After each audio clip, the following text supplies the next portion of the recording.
समझ नहीं आ रहा अपने सैलरी इंक्रीमेंट का क्या करूं। बेटा इतना क्या सोच रहा है? अपने म्यूचुअल फंड्स के एसआईपी का टॉप अप करा ले। This is the right time. क्या? समझ में नहीं आया। बेटा इतना क्या सोच रहा है? अपने म्यूचुअल फंड्स का एसआईपी टॉपअप करा ले। This is the right time. अब समझा।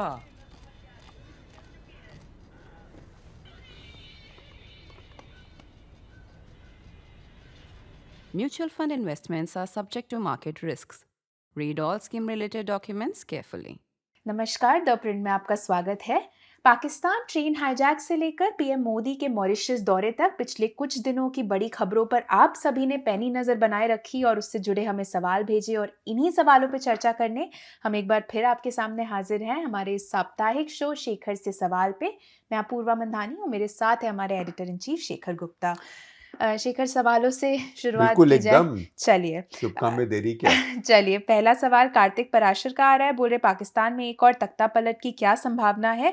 क्या ये ट्रेन हाईजैक पाकिस्तानी सेना के लिए एक अच्छा कारण होगा? जो आपकी पहली बात है, एक तो ये कि तख्ता पलट पाकिस्तान में इस समय कोई संभावना, हालांकि पाकिस्तान में ऐसी बात कहनी नहीं चाहिए क्योंकि क्या भरोसा कभी क्या हो जाता है। पाकिस्तान की एक कहानी बताता हूँ। वहाँ पे एक ब्रिगेड है पाकिस्तान में, उसको 111 ब्रिगेड कहते हैं। अच्छा। उसका काम ही तख्ता पलटना है। तो जब वहाँ तख्ता पलटता है तो कोई नया चीफ कोई कू करता है तो वही ब्रिगेड के लोग आते हैं। तो लोग एक तरह से पाकिस्तान में इंतजार कर रहे होते हैं कि 111 ब्रिगेड कब आएगी यहाँ पे। तो पाकिस्तान में जब तख्ता पलट होता है फौज द्वारा तो उसमें कभी कोई रेजिस्टेंस नहीं होता, वो बिल्कुल ब्लडलेस होता है। पाकिस्तान की अब बात कर रहे हैं ना, मैं आपको आगे बात बताता हूँ कि पाकिस्तान में हर जितने कू हुए हैं सारे सफल हुए हैं। किसी में किसी ने रेजिस्ट नहीं किया, किसी में किसी को मारा नहीं। बांग्लादेश में हुआ तो मुजीबुर रहमान उनके सारे परिवार को मारा। वो तो 2 उनकी बेटियां देश से बाहर थी इसलिए बच गई, शेख हसीना उनकी बहन, नहीं तो सबको मार दिया। पाकिस्तान में कभी किसी को मारने की जरूरत नहीं पड़ी। जब आते हैं तो जो बैठे होते हैं वो चले जाते हैं वहां से।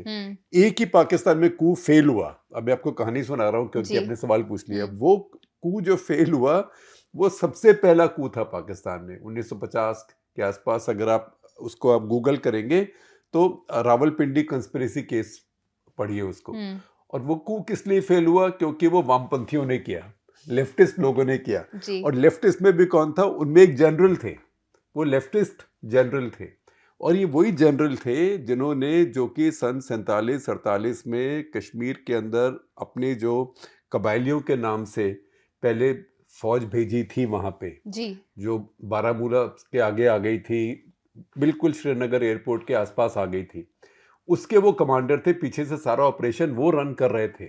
और उनको बड़ा गुस्सा था, बड़ा उनको ये इस बात पे कि उनको पूरी मदद नहीं मिली, नहीं तो इसमें ज़्यादा अचीव कर पाते, क्योंकि उनके हाथ कश्मीर की वैली तो आई नहीं। तो जो एक तरह से वाटर शेड ही है वहाँ पे, तो उसके जो उड़ी पुंछ रेंज है उसके उस तरफ रह गए जी। तो उसका भी गुस्सा था। और दूसरा गुस्सा ये था कि ये क्या आज़ादी है, लेनिन और स्टालिन की तरह बोल्शेविक रेवोल्यूशन लाना। और फिर ये जब प्लान कर रहे थे उसी में इनका मामला लीक हो गया, क्योंकि लेफ्टिस्ट थे, बोलते ज़्यादा होंगे है ना, लेफ्टिस्ट आपस में गोष्ठियाँ बहुत करते हैं। लीक हो गया तो आके इनको पकड़ लिया गया, फिर इन पे मुकदमा हुआ।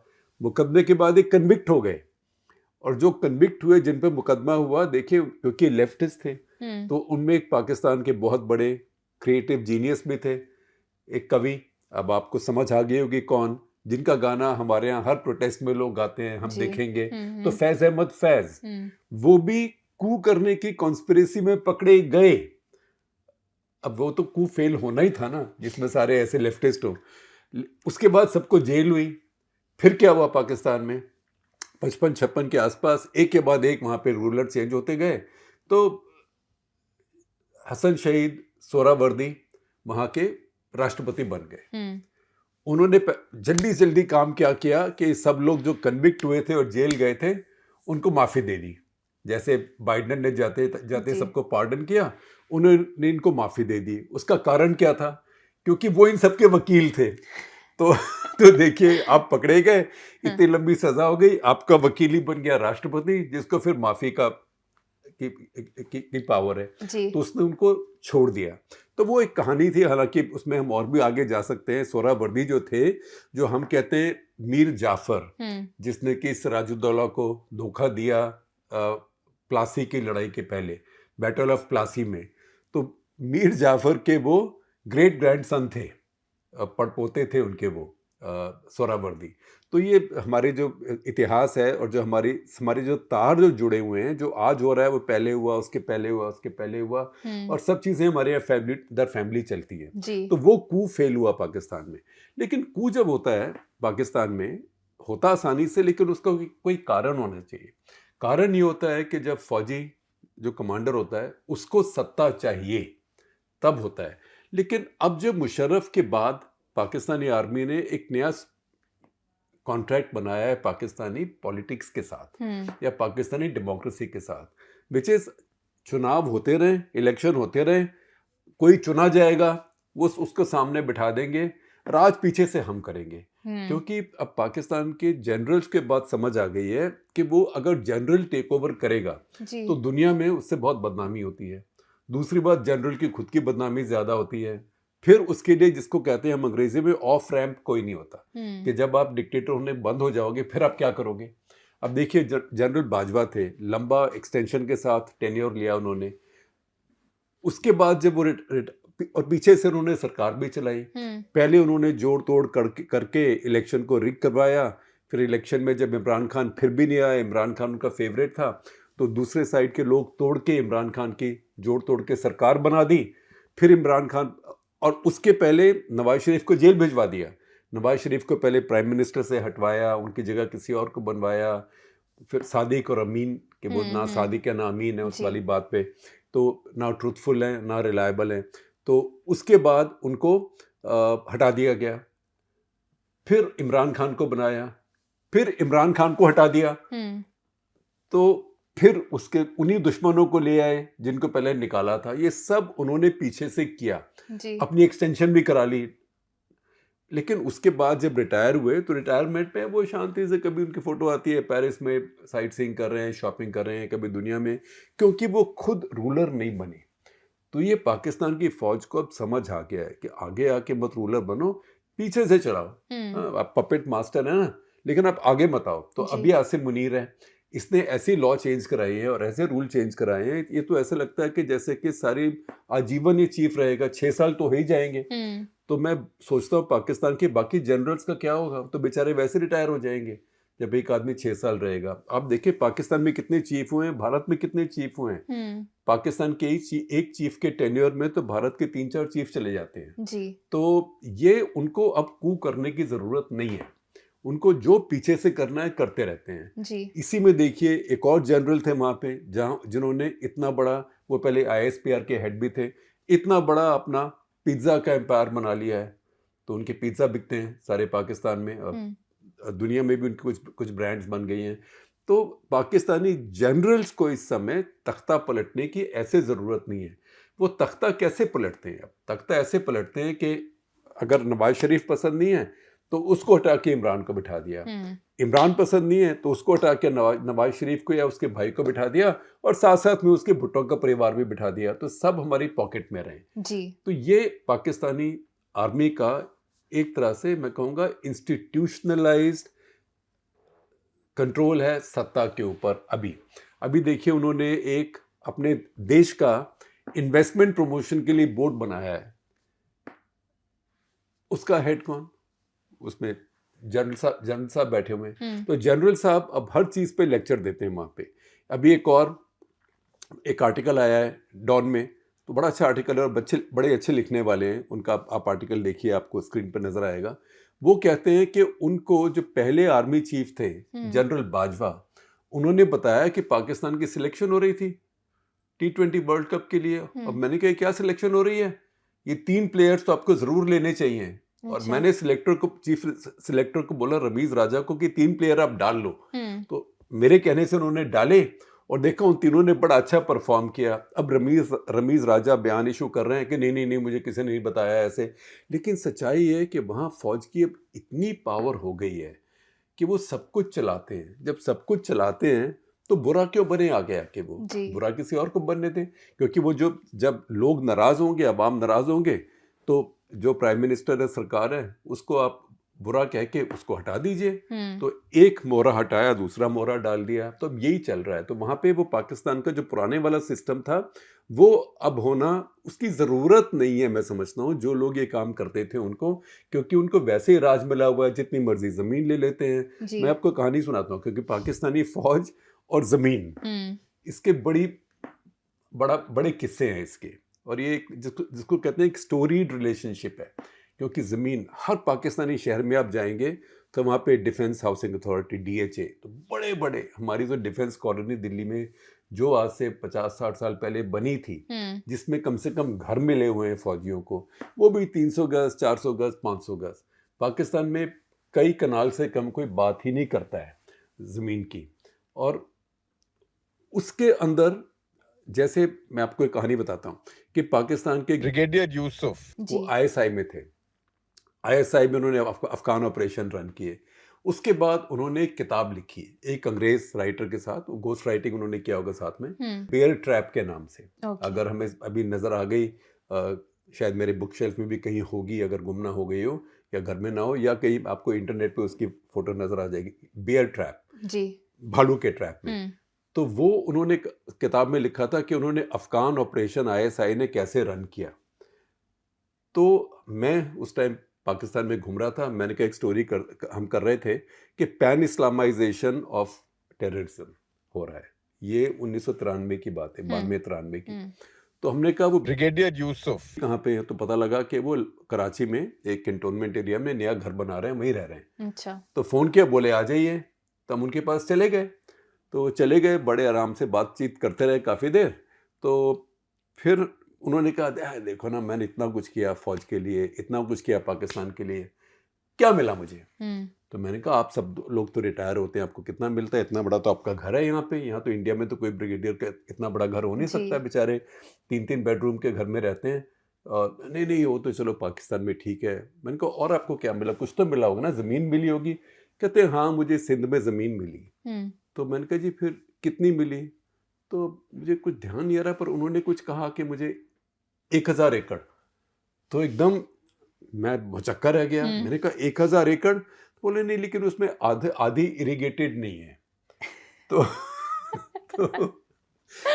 तो ये देश में फौज की बहुत अलग पावर है। तो इसलिए इस पे जोक भी बनते हैं। तो जोक ऐसे बनते हैं कि ज़ियाउल हक की मीटिंग हो रही है कि F-16 लिया जाए कि नहीं लिया जाए। तो लंबी बात चल रही है, खाना भी लंच में ज़रा निहारी शहरी हैवी खा ली, तो एयर चीफ को नींद आ गई है। तो ये जोक है। तो और पाकिस्तानी बताते थे उस टाइम। तो ज़ियाउल हक कहते हैं, भाई F-16 प्रेजेंटेशन हो गया, पूरा पावर पॉइंट वगैरह। तो वो कहते हैं, भाई इफ्तिखार या जो भी नाम था आर्मी एयर चीफ का, F-16 ले लिए। तो उसने कहा, जी ले लो, जो कॉर्नर प्लॉट है था। तो पाकिस्तान में ये सब चलता रहता है। तो मुझे लगता नहीं कि अभी उनको ऐसा करने की कोई ज़रूरत है, उसकी आप चिंता ना करें।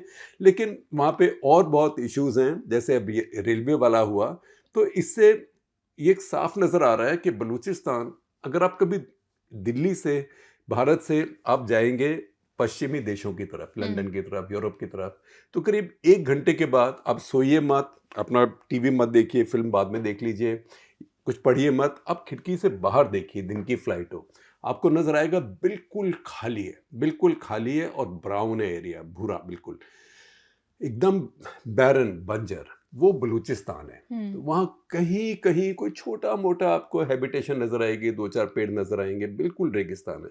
तो बलूचिस्तान बहुत बड़ा एरिया है, 3.5 लाख वर्ग किलोमीटर है। भारत की जो अगर भारत सारा एक होता, भारत का विभाजन ना हुआ होता, तो एरिया में, वर्गफल में सबसे बड़ा राज्य भारत में बलूचिस्तान ही होता। क्योंकि आज भारत में सबसे बड़ा राज्य राजस्थान है, वो 3,42,000 वर्ग किलोमीटर है। बलूचिस्तान 3,50,000 वर्ग किलोमीटर है, लेकिन उसमें सिर्फ 1,90,00,000 लोग हैं, और 1 किलोमीटर में, 1 वर्ग किलोमीटर में सिर्फ 43 लोग हैं। और वो भी डिस्टॉर्टेड है, क्योंकि जैसे क्वेटा है, तो क्वेटा में करीब 65 लाख लोग हैं, तो 1/3 से ज़्यादा वहीं पर हैं, और 1-2 शहर और हैं खुजदार वगैरह, उनको निकाल दें तो सारा का सारा खाली है। उसको फौज का कंट्रोल करना बहुत मुश्किल है, क्योंकि जैसे कहीं वुडेड एरिया होता है, जंगल होते हैं, जी तो उसके अंदर वो फौज को कंज्यूम करते हैं कि एक पेड़ के पीछे, जंगल के पीछे 2 लोग छुप जाएं। यहाँ पे खाली जगह इतनी है, सड़कें नहीं है, आप हेलीकॉप्टर यूज़ करेंगे, हेलीकॉप्टर वल्नरेबल होता है ग्राउंड फायर को, तो पाकिस्तानी आर्मी के लिए बहुत बड़ी समस्या है वहाँ पे, और वो भी उस वजह से कंपाउंड होती है क्योंकि वहाँ पे CPEC बन रहा है। जी तो ये चीनी इंजीनियर्स हैं, प्रोजेक्ट मैनेजर्स हैं, सब लोग काम कर रहे हैं, और वो बड़े बड़े वल्नरेबल होते हैं। अब किस किस की कहाँ कहाँ प्रोटेक्शन देंगे, तो ये बलूचिस्तान में इस समय पाकिस्तान के लिए काफ़ी बड़ी समस्या है। और बलूच लोग जो हैं उनका अभी ये TTP वगैरह के साथ कोई ज़्यादा रिश्ता नहीं है, जी लेकिन फिर भी वो सारे एरिया में पाकिस्तान को प्रॉब्लम है। एक और बात आप याद रखिएगा कि जो बलूच ग्रुप हैं ये इस्लामिस्ट ग्रुप नहीं है, क्योंकि इनके जो आइडियोलॉजी है ये इस्लाम के नाम से नहीं करते हैं। इनकी अभी भी एक तरह से लेफ्ट एथनो नेशनलिज्म है, क्योंकि ये 60 के दशक में शुरू हुए थे, जब पाकिस्तान या अमेरिका के अलायंसेस जो थे उनका मेंबर था सीटो, सेंटो, बगदाद पैक्ट। जी तो तब सोवियत यूनियन, क्योंकि अफगानिस्तान उनकी बफर स्टेट थी, तो सोवियत यूनियन ने अपने ग्रुप क्रिएट किए थे, जिनको फिर वो मॉस्को ले गए, वहाँ ट्रेन किया, उनको इंडोक्ट्रिनेट किया। वो ये बलूच नेता थे, इंसर्जेंट्स, खैर बख्श मरी, अताउल्ला मेंगल, जिन सब ने ये इंसर्जेंसी शुरू की 60 के दशक में। फिर वो 70 में चली, फिर आगे भी चलती रही। 5 इंसर्जेंसीज हुई हैं बलूचिस्तान में, ये अभी लेटेस्ट है। लेकिन ये जो अभी वाले जो इंसर्जेंट हैं ये बहुत हाईटेक हैं, जी इनको सोशल मीडिया इस्तेमाल करना आता है, अपने अटैक्स की बहुत अच्छी फिल्में बनाते हैं, जल्दी जल्दी उनको बाहर निकाल भी देते हैं, और काफ़ी इनसे बाहर भी चले गए हैं, यूरोपियन कंट्रीज़ वगैरह में हैं। तो ये एक नई चुनौती है पाकिस्तान की फ़ौज के लिए। चलिए शेखर, पहले ही सवाल का बड़ा ज़बरदस्त जवाब आपने कहानियों के साथ दिया है। आई एम श्योर हमारे दर्शकों को पसंद आएगा। दूसरा सवाल लेते हो, अनुभव सक्सेना का बोल रहे हैं, हाल ही में PM मोदी मॉरिशस की यात्रा पर गए थे। इस छोटे से देश का क्या महत्व है? भारत को इस छोटे से देश को इतना महत्व क्यों देना चाहिए? क्या इसका हमारे लिए कोई जोग्राफिकल महत्व है? देखिए, आप ये नक्शा देखिए, आपको दिखाएंगे, ये हिंद महासागर का नक्शा है। ये बहुत एरिया खाली होता है जब आप भारत के दक्षिण के तट से नीचे जाते हैं, तो बहुत एरिया खाली है। ये वही एरिया जिनमें कहीं जाके वो MH17 मलेशियन एयरलाइंस का जहाज़ खो गया था और कितने दिन तक नहीं मिला, जी क्योंकि अब ये सिर्फ समुद्र है। तो उसमें एक तरफ आपके अफ्रीका है, तो वहाँ पे मॉरिशस एक देश है, लेकिन वो द्वीप है, आइलैंड कंट्री है। मॉरिशस एक तो उसकी जो लोकेशन है जियोपॉलिटिकली बहुत इंपॉर्टेंट है। कितनी इंपॉर्टेंट है देखिए, मॉरिशस के ही चागोस आइलैंड ग्रुप है, जो मॉरिशस के तो पास है, मॉरिशस का है वो, लेकिन भारत के तट से ज़्यादा नज़दीक पड़ता है मॉरिशस के मुकाबले भी। और अगर मालदीव से देखें तो वहाँ से तो करीब 750 किलोमीटर ही पड़ता है। उस चागोस आइलैंड ग्रुप के अंदर एक आइलैंड है जिसका नाम आप सबने सुना है, उसका नाम है डिएगो गार्सिया। ये वही आइलैंड है जब मॉरिशस को सन 1965 में आज़ादी अंग्रेज़ों ने अनाउंस करी, 66 में एक तरह से दे दी, फिर उनका चुनाव हुआ, 67 तक वो एक अपने आप सॉवरेन कंट्री बन गए। लेकिन जब अंग्रेज़ों ने ये किया तो चागोस आइलैंड्स अपने पास रख लिए। तो आप कई बार देखेंगे, आपको ईमेल आएगी कहीं से, कई स्पैम ईमेल भी आती हैं, या कई आप देखें कि इंटरनेट के ऊपर एक आपको नज़र आता है, जैसे .com होता है, या .in इंडिया के लिए होता है, या .ru रशिया के लिए होता है, ऐसे एक आपको नज़र आएगा .io। तो .io क्या है? तो मुझे भी एक बार कहीं से .io आना शुरू किया, तो मैंने कहा ये IO क्या होता है, कौन सा देश है? तो मैंने उसको गूगल किया, तो उसने कहा ब्रिटिश इंडियन ओशन टेरिटरीज। तो ये चागोस आइलैंड्स हैं, ये करीब 50-60 आइलैंड्स हैं, उनमें से एक में ही लोग रहते हैं, वो डिएगो गार्सिया। तो अंग्रेज़ों ने जब अपने पास रख लिए तो वहाँ पे थोड़े बहुत लोग रहते थे, उनको धीरे धीरे निकाल दिया ज़बरदस्ती वहाँ से, और ये ऑलरेडी अमेरिका से समझौता कर लिया कि डिफेंस के लिए आप यहाँ का इस्तेमाल कर सकते हैं। तो डिएगो गार्सिया में अमेरिका ने बहुत बड़ी बेस बनाई, जो सन 70 के दशक में बननी शुरू हुई और पूरी बनी। अब वो अमेरिका की सबसे बड़ी बेसिस में है। अगर आप इंडो पैसिफिक देखें तो इंडो पैसिफिक में अमेरिका की 2 बड़ी बेसिस हैं जो टापुओं पे हैं, द्वीपों पे हैं, आइलैंड्स पे हैं। एक उसमें डिएगो गार्सिया है, दूसरी उसमें गुआम है। तो ये देखिए, क्योंकि इसकी स्ट्रेटेजिक इंपॉर्टेंस है, जियोपॉलिटिकल इंपॉर्टेंस है, जियो स्ट्रेटेजिक इंपॉर्टेंस है, तभी अमेरिका ने वहाँ पे जाके ये आइलैंड बनाया। जी अभी आप देखें कि मॉरिशस बहुत कोशिश करता रहा, यूएन में गया, यूएन जनरल असेंबली ने कहा कि ये चागोस आइलैंड्स आपके हैं। फिर वो इंटरनेशनल कोर्ट ऑफ जस्टिस में गया, इंटरनेशनल कोर्ट ऑफ जस्टिस ने मेरे ख्याल 2018 या 19 में कहा कि हाँ आपके हैं, ब्रिटेन आपको वापस करे। ब्रिटेन नहीं माना वो मामला, फिर यूएन जनरल असेंबली में गया, उन्होंने इंटरनेशनल कोर्ट ऑफ जस्टिस के ऑर्डर को एंडोर्स किया। उसके बाद अब करीब 2 हफ्ते पहले, आपने बड़े ठीक समय पे सवाल पूछा है, करीब 2 हफ्ते पहले यूके ने और मॉरिशस ने समझौता किया, जिसमें यूके ने कहा कि सारे आइलैंड हम आपको वापस दे रहे हैं, लेकिन भाई एक काम करो कि ये डिएगो गार्सिया मत लो, क्योंकि वो हमारे लिए बहुत ज़रूरी है, अमेरिका हमारा पार्टनर है। अब जो भी मर्जी गाली निकाले ट्रंप उनको, लेकिन है तो पार्टनर ही ना। तो बोला वो घर घर की बात है, उनकी बेस है, उसको परेशान मत करो, वो हमको आप 99 ईयर लीज पे दे दो, 99 साल की lease extendable by another 40 years. तो वो एक फटाफट ट्रंप ने कह दिया मुझे भी मंजूर है, 140 years is a good time, right. तो वहाँ पे अमेरिका की बेस रहेगी। तो देखिए ये सब दिखाता है कि ये एरिया जो है आपके लिए कितना इम्पोर्टेंट है। दूसरी बात ये कि जो मॉरिशस है वहाँ पे बहुत भारी भारतीय कनेक्शन है, क्योंकि अंग्रेज़ों के टाइम से कॉलोनी थी, फ्रेंच, ब्रिटिश, तो यहाँ पे प्लांटेशंस उगाई गई। तो आज के ज़माने में जो ऑयल होता है, टाइटेनियम होता है, गोल्ड होता है, वो उस समय में खेती थी जी। तो खेती का रिसोर्स भी बड़ी चीज़ थी। तो वहाँ पे क्योंकि ज़मीन ऐसी थी कि वहाँ गन्ना वन्ना पैदा हो सकता था, तो भारत से वो शिप भर भर के, जहाज़ भर भर के लेबरर ले गए। अभी आप देखिए मॉरिशस में जो हमारे विदेश मंत्रालय के प्रवक्ता हैं जायसवाल, रणधीर जायसवाल, उन्होंने एक भोजपुरी भाषा में भी खड़े होकर बोला, अपना वक्तव्य दिया। क्यों? क्योंकि वहाँ काफ़ी भोजपुरी बोलने वाले हैं। इनको बिहार से ले जाया गया और उनको, बल्कि उनको कहा जाता है गिरमिटिया। गिरमिटिया क्यों? क्योंकि जब आते थे उनको एक एग्रीमेंट मिलता था, तो एग्रीमेंट का गिरमिट बन गया। और ऐसे वहाँ पे एक घाट भी है, उसको गिरमिट घाट भी कहते हैं, कि वहाँ पे लेबर लाते थे, उनको गिरमिट मिलता था। तो वहाँ पे बहुत भारी, इसलिए अब देखेंगे उनके जो नेता हैं, कोई जगन्नाथ है, कोई राम गुलाम है, इन सब के नाम भी भारतीय हिंदू नाम होते हैं जी। तो अब मुझे एकदम एग्जैक्टली याद नहीं, लेकिन अभी भी काफ़ी परसेंटेज वहाँ पे भारतीय मूल की, मेरे ख्याल मेजॉरिटी जो वहाँ पे बहुमत भारतीय मूल का और हिंदू धर्म फॉलो करने वालों का है। तो ये सब बातें मिला के, और वो जहाँ उसकी लोकेशन है और अफ्रीकन देश है, तो भारत का वहाँ बहुत इंटरेस्ट रहता है। शेखर, अगला सवाल संकल्प का है। वो बोल रहे दुनिया के अधिकांश भाग अब टैरिफ पर पासिंग द पार्सल गेम में फंस गए हैं। एकमात्र विजेता सोने का निवेशक प्रतीक होता है, सब्जेक्ट टू कि वो कस्टम्स द्वारा ना पकड़ा जाए। उम्मीद है कि किसी पॉइंट पर इसमें शामिल सभी पक्ष पागलपन पर लगाम लगाएंगे और या तो पीछे हटेंगे या फिर से गठबंधन करेंगे। फिर भी वेस्टर्न लिबरल डेमोक्रेटिक अलायंस इतना शानदार तरीके से क्यों ध्वस्त हो गया? अंतर्राष्ट्रीय राजनीति को घरेलू बनाने की क्या ज़रूरत थी?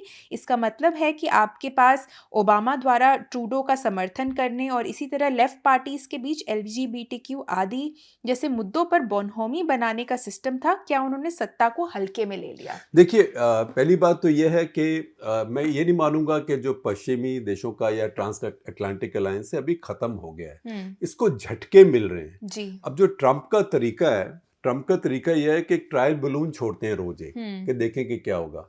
अब पहले उन्होंने कहा कि गाजा में सबको निकाल के कुछ चले जाएंगे इजिप्ट, कुछ चले जाएंगे जॉर्डन, और यहाँ पे मैं रीडेवलपमेंट करूँगा, रिवेरा बनेगा। उसके बाद एक AI से जनरेट करके अपने ट्रुथ सोशल पे डाल भी दिया, ट्रंप गाजा बन गया। और वो और चड्डी पहन के ट्रंप और नेतन्याहू बैठ के कुछ कॉकटेल पी रहे हैं, है ना। तो उन्होंने वो सारा ड्रामा करने के बाद कल किसी ने पूछा कि आप गाजा से लोगों को डिस्प्लेस करने की बात कर रहे हैं, कहते किसने बात करी है? हमने तो कभी बात ही नहीं करी, तुम कौन से ऑर्गेनाइजेशन से हो? तो रिपोर्टर ने कहा वॉइस ऑफ अमेरिका। कहता ठीक है, तो और क्या करोगे वॉइस ऑफ अमेरिका वाले? तो मतलब वो कुछ भी कह के कुछ भी कह जाते हैं। जी। तो उसका तरीका यह है कि सबको एक बार घबरा के रखना, और फिर दूसरी तरफ की साइड जो है वो घबरा के ही कुछ ना कुछ कंसेशन दे देती है। इस साल अगर आप अपना बजट ही देखें इंडिया का, अगर टैरिफ देखते हैं, तो आपने मोटरसाइकिल्स पे ड्यूटी अपने आप कम कर दी। जिस दिन मोदी ट्रंप को मिल रहे थे उस दिन 2-4 चीज़ों पे आपने केंटकी बर्बन उस पे आपने कम कर दी। जी। अब कितने लोग यहाँ बर्बन पियेंगे? जैक डैनियल्स टाइप चीज़ें होती हैं, कभी कभी मैं देखता हूँ हमारी लिकर शॉप्स में होती हैं, पर कितने लोग यहाँ बर्बन पीते हैं?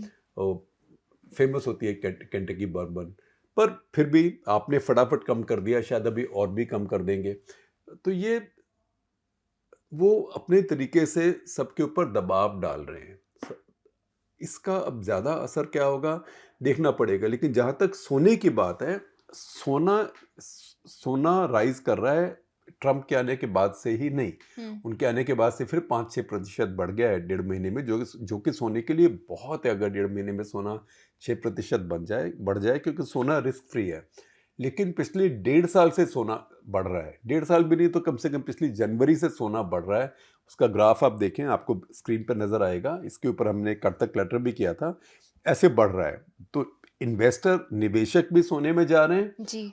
और निवेशक को सोना अगर आप लेजिटिमेटली बैंक से अपने टैक्स दिए हुए पैसों से खरीद रहे हैं तो आपको सोना खरीदने की ज़रूरत नहीं है।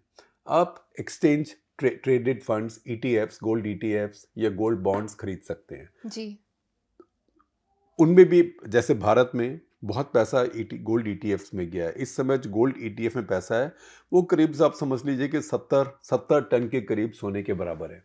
लेकिन सरकारें भी, जो सेंट्रल बैंक है, रिजर्व बैंक हैं सब देशों के, वो भी सोना खरीद रहे हैं।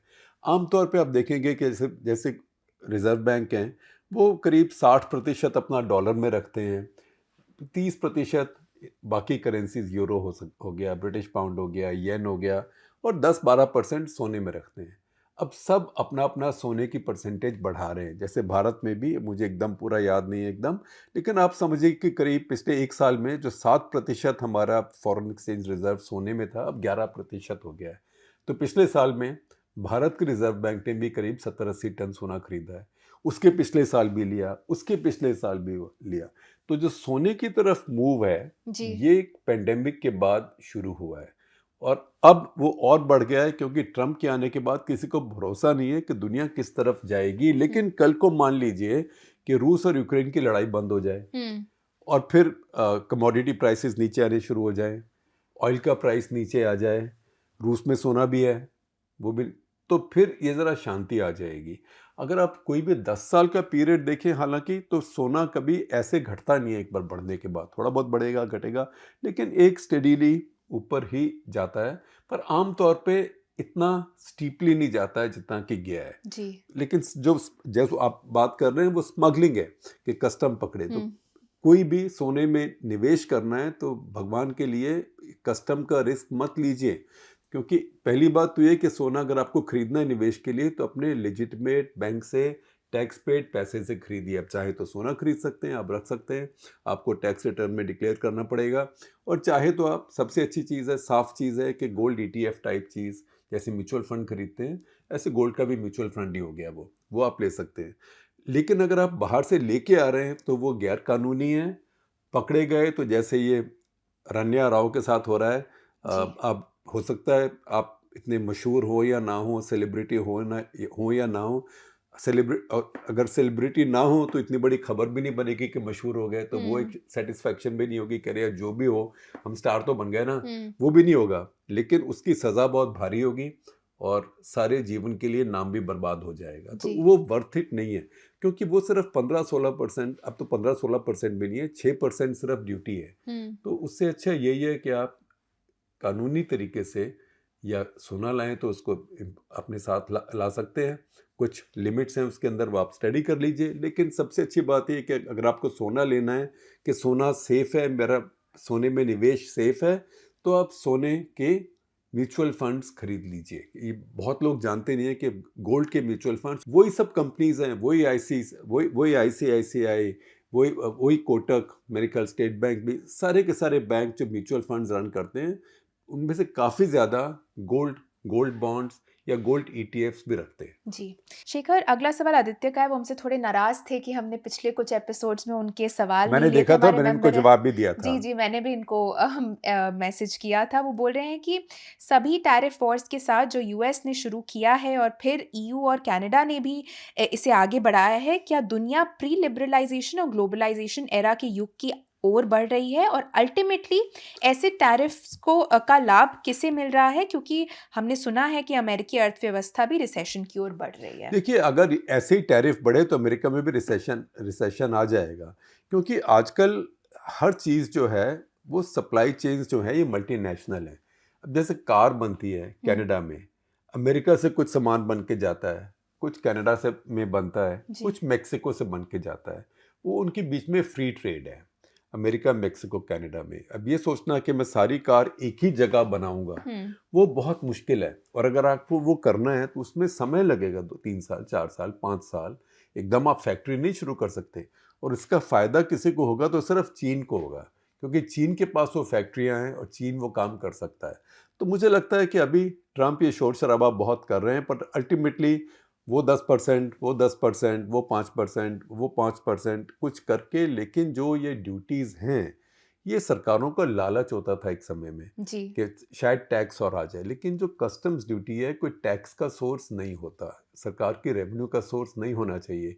ये आप अगर सोचें कि मुझे कहीं पे अपनी इंडस्ट्री को प्रोटेक्ट करना है, या अपनी एग्रीकल्चर को, अपनी डेयरिंग को, अपनी पोल्ट्री को प्रोटेक्ट करना है, कोई डंप ना कर पाए लो प्राइस पे, तब आप टैरिफ लगाते हैं फॉर प्रोटेक्शन। जी। जैसे भारत में स्टील के, चीन में स्टील बहुत सस्ता बनता है, तो अगर वो आना शुरू हो गया तो हमारी स्टील की मिलें बंद हो जाएंगी। ये उससे मैं पूरी तरह सहमत नहीं हूँ, वो अलग बात है, लेकिन इसलिए आपने टैरिफ लगा दिया, आपने कमाई करने के लिए टैरिफ नहीं लगाया। तो ये एक ट्रंप ने सब कुछ हिला दिया है, क्योंकि उनकी सोच में उन्हें लगता है कि सबने अमेरिका की चीज़ों पर टैरिफ लगाया है और अमेरिका के यहाँ सब कुछ बिना टैरिफ के आता है। लेकिन सच्चाई ये है कि इस पॉलिसी से अमेरिका को बहुत फ़ायदा हुआ है। इस पॉलिसी से अमेरिका इस समय जापान, जर्मनी, फ्रांस, यूके सबसे बहुत ज़्यादा अमीर देश है, बल्कि 50%, 60% ज़्यादा अमीर देश है। तो अमेरिका को तो इससे फ़ायदा ही हो रहा है। जी। तो अपनी चलती चलती गाड़ी में क्यों आप पंक्चर कर रहे हैं? शेखर, आखिरी 2 सवाल लूंगी, खेलकूद से जुड़े सवाल हैं। शुभम पराशर बोल रहे हैं कि रविवार को भारत ने चैंपियंस ट्रॉफी जीती और ऐसी अटकलें लगाई जा रही थी कि रोहित शर्मा इसके बाद एक दिवसीय क्रिकेट से संन्यास ले लेंगे। आपको क्या लगता है कि रोहित शर्मा ने संन्यास क्यों नहीं लिया, या उनकी नज़र 2027 विश्व कप पर है? देखिए, उन्होंने संन्यास क्यों नहीं लिया, ये तो बात का जवाब या वो दे सकते हैं या बोर्ड दे सकता है। जी। मुझे उनके बारे में ज़्यादा सोच ये है कि वो वाइट बॉल में तो ठीक है, लेकिन टेस्ट में खास करके जब इंडिया से बाहर खेलते हैं, खास कर, और उनमें से भी जिसको हम सेना देश कहते हैं, सेना का मतलब 4 देश हो गए, south Africa, England, New Zealand, S से साउथ अफ्रीका, ई से इंग्लैंड, एन से न्यूजीलैंड, ए से ऑस्ट्रेलिया। ये 4 स्ट्रॉन्ग देश हैं, और उसमें अगर इंडिया भी डाल दें तो सिएना कर दीजिए। तो क्योंकि इंडिया तो हम ही हैं, तो ये सेना देशों में हमारे प्लेयर्स का क्या परफॉर्मेंस, ये बड़ी बात होती है। इस समय भारत की बैटिंग बहुत वीक है टेस्ट में। ये इतिहास में काफ़ी समय के बाद हुआ है कि भारत की बैटिंग में एक भी प्लेयर का 50 के ऊपर से एवरेज नहीं है जो कुछ समय तक खेल चुका हो। जैसे यशस्वी जायसवाल है, वो तो भी थोड़े मैच हुए हैं उनके, लेकिन कोहली की थे 50 से ऊपर, अब उनकी नीचे आ गई है, और स्ट्रगल होगा 50 पे वापस जाने में। रोहित की कभी 50 नहीं हुई आफ्टर प्लेइंग 20-30 टेस्ट मैचेस। तो इस टाइम इंडिया की जो बैटिंग है वो खास करके इंडिया से बाहर बहुत वीक है। अगर आप इंडिया में भी देखें तो वीक है। आप 3-0 से स्पिनिंग पिचेस पे न्यूजीलैंड से हार गए, क्योंकि यही बैटिंग आपकी सारे स्टार्स के बावजूद उसका मुकाबला नहीं कर पाई, टिक नहीं पाई।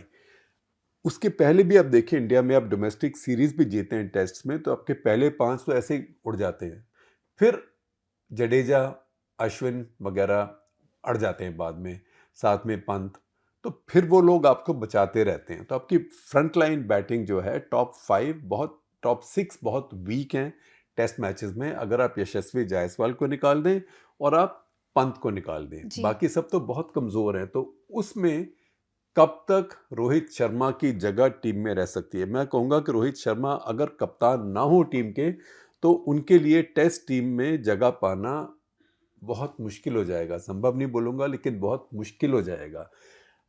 तो ये कुछ बातें हैं जो कि टीम मैनेजमेंट को, बोर्ड को, सबको सोचनी है। रोहित शर्मा का ही कहना कि मैं अभी रिटायर होने को तैयार नहीं हूँ, ये बात उनके कहने की बनती है, क्योंकि अभी इंडिया T20 वर्ल्ड कप जीता है, जी। ये अभी ODI जीता है, दोनों में उनका परफॉर्मेंस अच्छा रहा है। शेखर, आखिरी सवाल लूंगी, हमारे सब्सक्राइबर का है। सागर अग्रवाल बोल रहे हैं, क्रिकेट के बाद दूसरा खेल जिसमें भारत की बेंच स्ट्रेंथ बहुत ज़्यादा है वो चेस है। वो बोल रहे हैं हम चेस में बहुत सारे टैलेंट को नर्चर करना शुरू कर रहे हैं, इस पर आपके क्या विचार हैं? वो ये भी बोल रहे हैं फ्रीस्टाइल चेस और फिडे के बीच तनाव पर आपके क्या विचार हैं? क्या फ्रीस्टाइल चेस चेस का भविष्य है? देखिए, ये फ्री स्टाइल चेस और जो फिडे का जो लड़ाई है, ये मैं इसको इतना नहीं जानता हूँ। मैं उसके बारे में कुछ कुछ पढ़ता रहता हूँ, लेकिन मैं जानकार नहीं हूँ। जहाँ तक चेस है, मैंने काफ़ी पढ़ के तैयारी करके चेस के ऊपर एक कटक टटक का एपिसोड रिकॉर्ड किया था, जिसका कि लिंक अपूर्वा आपके साथ बिल्कुल। शेयर करेंगी। क्योंकि इस टाइम भारत जो है, जैसे आज से 3 साल पहले भारत में यूनिकॉर्न दबादब आ रहे थे, ऐसे ही भारत में इस समय चेस के ग्रैंड मास्टर और मास्टर दबादब आ रहे हैं। और अच्छी बात यह है कि उसमें पुरुष भी हैं, महिलाएं भी हैं। तो भारत इस समय दुनिया में, जैसे कि एक समय में सोवियत यूनियन होता था, हंगरी था, जी। तो भारत एक तरह से शतरंज का, चेस का सुपर पावर बन गया है। सिर्फ इसलिए नहीं कि वहाँ पे एक चैंपियन है या 2 चैंपियन है, इसलिए कि इतने सारे ग्रैंड मास्टर वहाँ पे अब आ रहे हैं और चेस का एक इकोसिस्टम बन गया है। कभी सोचा नहीं था कि चेस इतना कमर्शियली वायबल भी हो जाएगा, कि उसका इतना अच्छा इकोसिस्टम बन जाएगा। तो ये बहुत अच्छी खबर है।